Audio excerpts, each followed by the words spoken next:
आज हम लोग बात करेंगे यूनिफाइड पेंशन स्कीम, जो कि हाल ही में यूनियन कैबिनेट ने अप्रूव किया है कि वो एश्योर्ड पेंशन देंगे गवर्नमेंट एम्प्लॉइज़ को। इसके बारे में कंप्लीट डिटेल जानेंगे हम लोग और कंपेयर करेंगे ओल्ड पेंशन स्कीम और नेशनल पेंशन स्कीम से भी। तो यूनिफाइड पेंशन स्कीम जो है ये टीवी सोमनाथन कमेटी की रिकमेंडेशन पे बेस्ड है, जो कि 2023 में पेश की गई थी। और इसका एम था कि ओल्ड पेंशन स्कीम और न्यू पेंशन यानी नेशनल पेंशन स्कीम को कंबाइन करके एक स्कीम बनाई जाए जिससे गवर्नमेंट एम्प्लॉय को राहत मिल सके। अब इसके फीचर्स की बात करें तो इसके फीचर्स हैं एश्योर्ड पेंशन, जिसमें 50% ऑफ एवरेज बेसिक पे जो लास्ट 12 मंथ में मिला है वो मिलेगा। मिनिमम 25 ईयर्स की सर्विस होनी चाहिए, ये कंडीशन है। और एश्योर्ड फैमिली पेंशन होगा, दूसरा की फीचर है इसका, जिसमें 60% ऑफ रिटायरी पेंशन उसकी फैमिली को मिलेगा अगर उनकी डेथ हो जाती है तो। और एश्योर्ड मिनिमम पेंशन है 10,000 का पर मंथ, जो कि ओपीएस और एनपीएस के 9,000 से ज़्यादा है। इन्फ्लेशन इंडेक्सेशन, इन्फ्लेशन से एडजस्ट किया जाएगा, जो कि consumer price index for industrial workers के बेसिस पर कैलकुलेट किया जाएगा। और अगर हम लमसम अमाउंट की बात करें तो एडिशनल पेमेंट होगा 1/10 of monthly salary plus dearness allowance for every 6 month of service, हर 6 महीने की सर्विस के लिए। ठीक है, अब हम लोग डिफरेंस की बात करेंगे। जैसा कि आप स्क्रीन पे देख सकते हैं, unified pension scheme, national pension scheme और ओल्ड पेंशन स्कीम को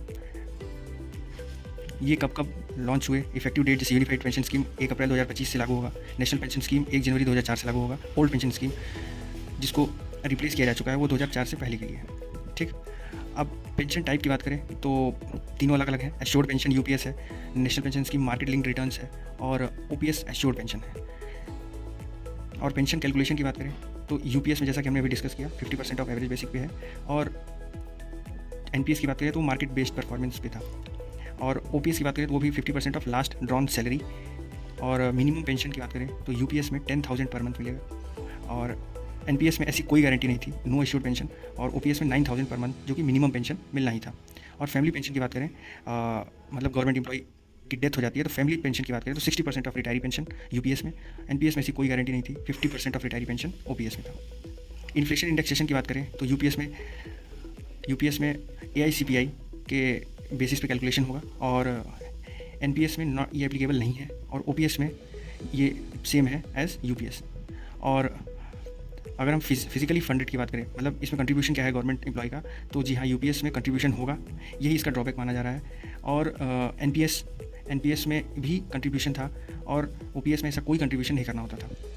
ठीक, अब इसको लेके कंसर्न्स क्या हैं? कंसर्न्स हैं आपके फंडिंग को लेके हैं, सस्टेनेबिलिटी को लेके हैं। आपकी स्क्रीन पे कंपैरिजन किया गया, आप देख सकते हैं।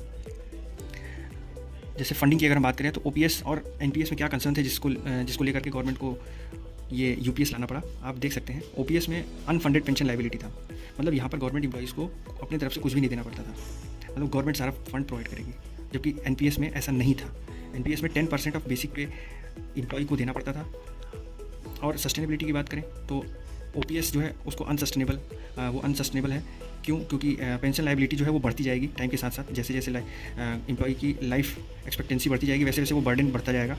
और एनपीएस में ये चीज़ मार्केट के ऊपर डिपेंडेंट थी, जैसा मार्केट रिटर्न देगा उसके ऊपर ये डिपेंडेंट है।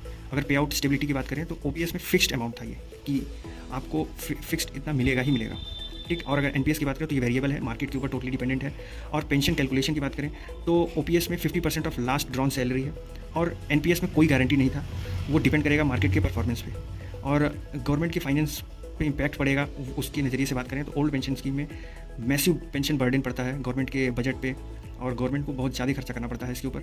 एनपीएस में क्या है, वो मार्केट के हिसाब से कंट्रोल होगा, मार्केट का रिटर्न ही डिसाइड करेगा कि कितना पेंशन दिया जाएगा। तो आप क्या सोचते हैं, आपकी क्या राय है ओल्ड पेंशन स्कीम के बारे में, नेशनल पेंशन स्कीम के बारे में, और अभी जो सरकार ले आई है यूनिफाइड पेंशन स्कीम के बारे में? कमेंट में ज़रूर बताएं। Thank you.